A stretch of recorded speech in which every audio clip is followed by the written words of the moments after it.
Give me that. Give me that. Give me that. Pow! Welcome back to another episode of Sumelevate. In this video, I will be teaching you the correct way to understand your own happiness.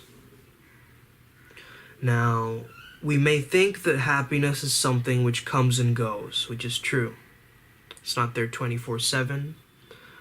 But if we start to talk to ourselves as if it's not there, if we start to realize like, oh, I'm happy, but then you self-sabotage yourself, after a while, it's not going to be beneficial in the long run.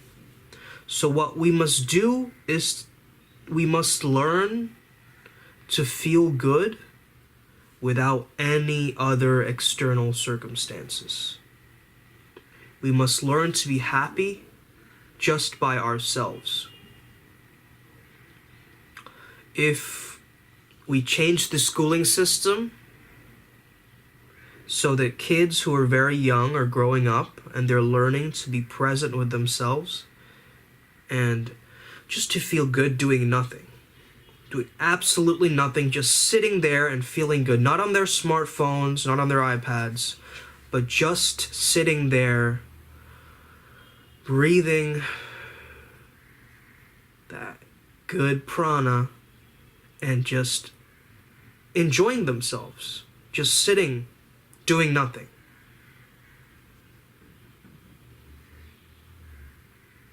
It's difficult. I know it's difficult because we are the type of generation who have the attention span of a goldfish. Even less, they're saying, scientists are saying. That's why we have Twitter. Cling, cling, cling, cling. Messages, emojis. Instead of huge paragraphs about how you feel, you're just sending an emoji, right? So, we need to understand how. Let's do this activity. I want you to just sit there and feel great. Feel fantastic just sitting there.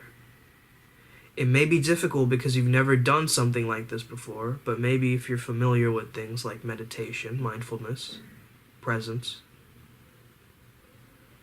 you are able to find a way that you're sitting, a way that you are perceiving the world. Maybe you feel good in your body somewhere, physiologically. Maybe you're sore from the gym, but you like the soreness.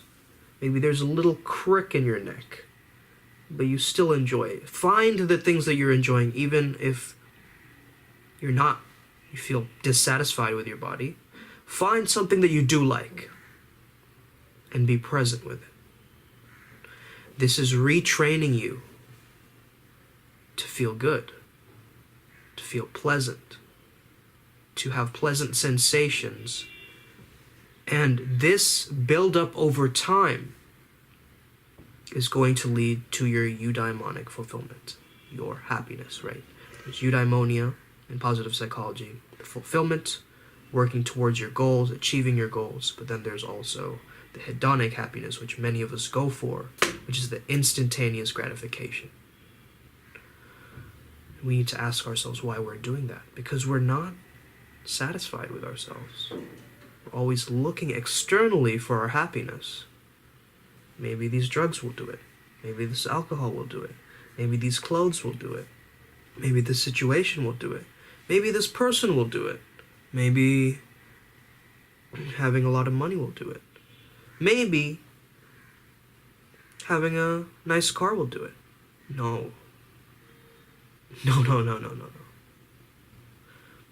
Do it from a place of desire, but don't be attached to those things for your own happiness. Don't depend on your happiness on other people and other circumstances outside of yourself, because it's a process which needs to be aligned internally so that you can align with it. Now, throughout your life, you've been maybe hearing negative things from your parents, from your environment, growing up in school. You're lazy, you're good for nothing, you're this, you're that. But now take a second and realize how you responded to those things. Maybe you responded to someone getting angry at you with anger. Well, if you know anything about the law of attraction, you know how this works. Whatever you respond to life with, over time, it's not just responding once or twice, but consistently over time, you're making it a habit, you're making it a pattern. So when the bad things do happen, you don't respond with a similar energy to what that energy is coming from. We can't solve problems with the same mindset that was caused to create them. So, when someone gets angry at you and you get angry at them, it causes more anger. When someone is sad and you get sad as a response to that, it causes more sadness. Okay? Now, I'm not saying not to be caring towards other people. I'm not saying don't console people and be present with them and understand them and be compassionate. That's not what I'm saying. I'm saying how you were responding to over time is what you are going to be getting back. So, people in relationships, people who love each other, okay, I've learned this the hard way. A lot of arguments, but here we are.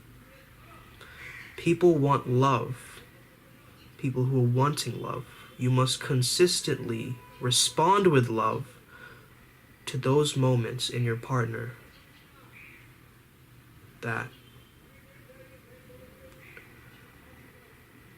to those that you want to be loved by. So love her while she's not lovable herself. Love that man or love that woman even when they're not lovable themselves. This is tough to do. This is difficult. But more often than that, over time, you will notice that person will begin to reciprocate